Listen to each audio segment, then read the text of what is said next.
Okay, hello. I'm going to begin my final exam by talking about models 1 to 14.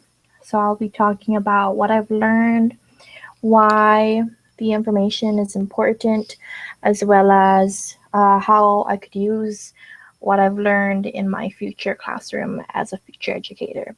So I'm going to start off by talking about Model 1. In Module 1, we talked about universal design for learning, um, so the UDL principles and why it's important and the different ways we could implement that in our future classroom. And so what I got out of that is that I learned a lot about the principles, and that for me that basically summed up um, the reasons why I want to, or why I'm in such a great favor for the UDL principles. And I just really like the idea of formative assessment and reflection. I'm not a huge big fan on assessments, and I usually get really nervous when I talk about or hear about, implementing summative assessments like, those written multiple choice exams. And so I try to, avoid that. But because of the UDL principles, I've learned that formative assessments could take form in variety of ways. So it's very flexible. I really like the idea of formative assessment as a reflection. So, like towards the end of a lesson, you could get the class together and have a little debriefing, asking for feedback, or also asking questions to see if students have grasped the material for the day.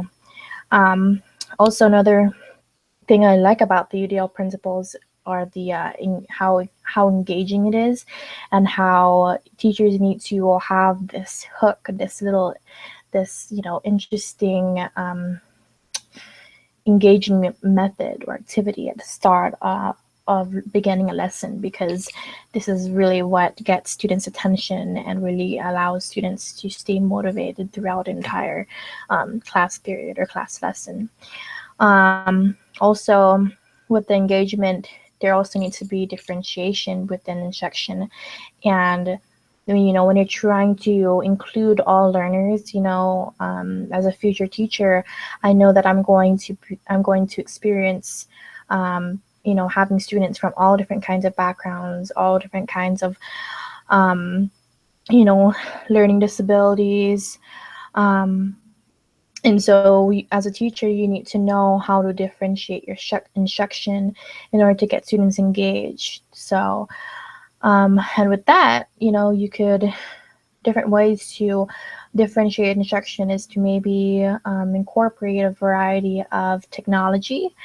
So we're actually in one of these models that I'm going to talk about.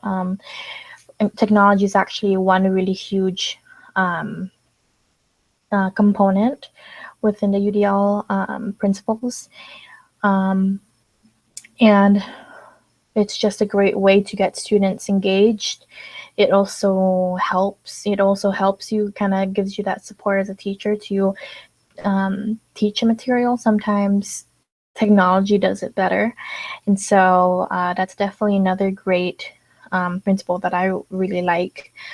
Um, and then also the fact about, goals serve as the purpose of that entire curriculum.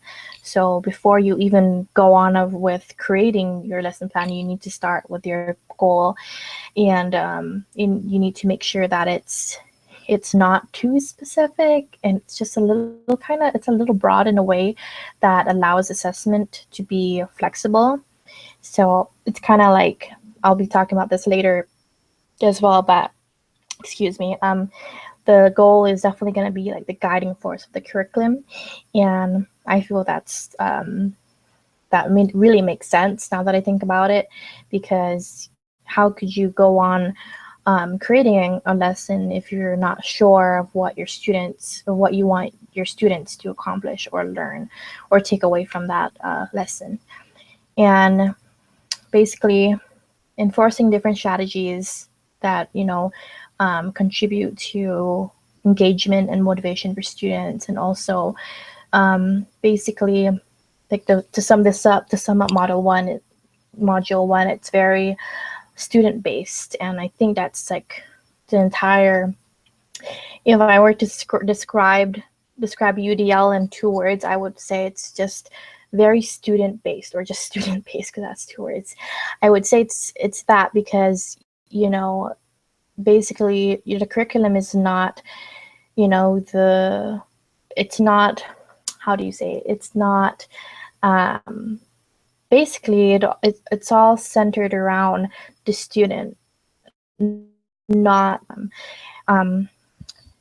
and so, if we give students a say, if we acknowledge, their thoughts and opinions, and make sure that they're valued and have more of a choice in the classroom, they're most likely to be motivated and get that, like that metacognition, and just be able to focus throughout an entire lesson. So I feel like if you're able to offer options and different, give them options to take part in like different centers, like especially like during independent time, and give them a choice, they feel a lot more not in charge, but very like they have that willingness to choose in what way they could benefit the most from. And that's definitely the principles that I took out from the UDL the UDL principles. And I'm a huge fan of the UDL principles. So that's, I definitely plan to use the UDL principles in my future classroom. I think it's great. I feel like it's important. I feel like every teacher should know how to implement the UDL principles into their classroom, because it really just saves so much time. I feel like, because you're, before you even begin the lesson, you already know that you need to reach out to all your learners in the classroom, considering the variety of backgrounds they might come from, because all learners, all students come from or learn in a different level. And so if you're able to consider the variability within your learners, you're able to know what needs each student needs. And so each student, which needs, student need the most help on. And so I feel that's why it's important, is because, you're able to learn from each of your students.